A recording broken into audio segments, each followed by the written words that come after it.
We bring you the latest updates from the Pna Newsroom. The Department of Agriculture has ordered the fast-tracking of the importation of refined sugar to stabilize its prices amid high inflation in November. The DA said President Ferdinand Marcos Jr., who also sits as the Agriculture Secretary, ordered to take action and to stabilize sugar prices. In a memorandum, the DA is ordered to expedite the importation of 64,050 metric tons of refined sugar through the minimum access volume mechanism. Inflation in November reached 8%, the highest level since November 2008. Sugar prices escalated earlier this year, with confectionery and desserts posting a 38% inflation for the month. Several Sugar Regulatory Administration officials were earlier dismissed due to the controversial order to import 300,000 metric tons of the commodity. The Commission on Elections appealed to the public to register as voters during the holiday season instead of registering at the last minute. Comelec spokesperson John Rex Laudianco said the number of newly registered voters is still low, not only in the regular registration centers, but also in the Register Anywhere project, or RAP. This came as Comelec Chair George Erwin Garcia said the pilot test of RAP in selected malls in Metro Manila and the provinces is going smoothly.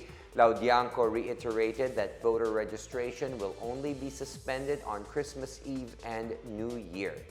From December 12 to 17, Comelec recorded over 19,000 new registrants for the Sangguniang Kabataan elections and over 46,000 newly registered regular voters across the country. Voter registration for the Barangay and SK elections started last December 12 and will run until January 31, 2023. The Presidential Task Force on Media Security marked the end of 2022 as it met with several of the country's police officials to promote the safety and security of local journalists, broadcasters, and other media practitioners. Officials of the PTFoMS Secretariat visited the police regional offices of Central Visayas in Cebu City, Eastern Visayas in Tacloban City, Leyte, and Mimaropa in Calapan City, Oriental Mindoro. They held case conferences with police chiefs and investigators on cases of violence committed against media workers in their areas of jurisdiction. Lawyer Perry Solis, officer in charge of the PTFoMS Secretariat, said violence committed against media workers transgresses the freedoms of expression of speech and of the press and the right of the people to truthful information. The PTFoMS Secretariat also instructed police officials to remind journalists to abide by the Journalist Code of Ethics. PTFoMS said the safety and welfare of all members of the press is a top concern of the Marcos administration. And in other news, a Baguio city official has announced that the city's visitor arrivals this year has exceeded the COVID-19 pre-pandemic level in 2019. Tourism Officer Alec Mapalo reported that the city had welcomed 1.7 million visitors as of October this year.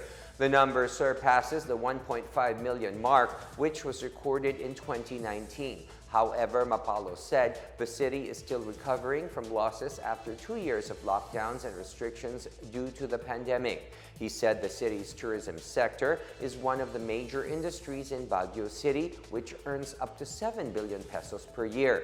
The Baguio official, however, expressed optimism that the city's recovery rate can still be improved based on the current trends in tourist arrivals and foot traffic in its shopping centers. And that is the latest and the biggest stories from the Pna Newsroom.